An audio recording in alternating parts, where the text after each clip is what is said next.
Aksi santai Janhua Diana disidak Wamenaker hingga gebrak meja.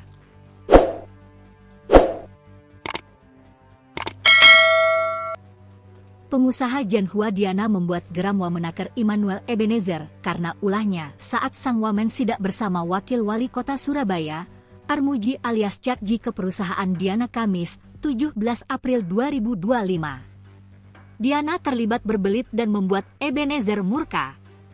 Ia bahkan tampak santai meski sudah dibentak dan diminta jujur soal permasalahan yang ada di perusahaannya. Awalnya, Ebenezer berbicara santai dan menyebut bahwa Diana harus mengembalikan ijazah karyawan yang ditahan. Namun Diana menyebut ia tidak membawa ijazah tersebut. Sampai akhirnya, Ebenezer menggebrak meja dan membuat Diana terkejut. "Pak, saya kok dibentak-bentak sih?" tegas Diana. "Anda bohong dari tadi," kata Wamenaker. "Pak, saya jadi takut loh," kata Diana. "Kok takut? Ini banyak orang, emang preman semua isinya. Kami cuma minta pulangin ijazahnya, enggak minta apa-apa," kata Wamenaker. Sikap Veronica pun tak kooperatif seperti Diana. "Kamu ingat ya dampak pernyataan kamu, ada dampak hukum.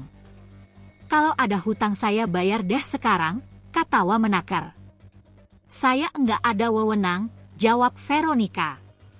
"Ini bukan soal wewenang, ini hak mereka yang kamu tahan di sini," tegas Wamenaker. Sebelumnya, pengakuan Peter Avril Sitorus, mantan karyawan perusahaan UD Sentosa Steel milik Janhua Diana, mengungkapkan adanya pemotongan gaji. Peter mengatakan, ia mulai bekerja di UD Sentosa Steel di pergudangan Margomulyo, Kecamatan Asemrowo, Surabaya, sekitar akhir Desember 2024. Ia pun mengungkapkan bahwa Janhua Diana adalah orang yang tegas. Pasalnya, gaji temannya sering dipotong gegara izin salat Jumat. Mulai jadi karyawan, akhir Desember 2024, keluarnya, setelah bekerja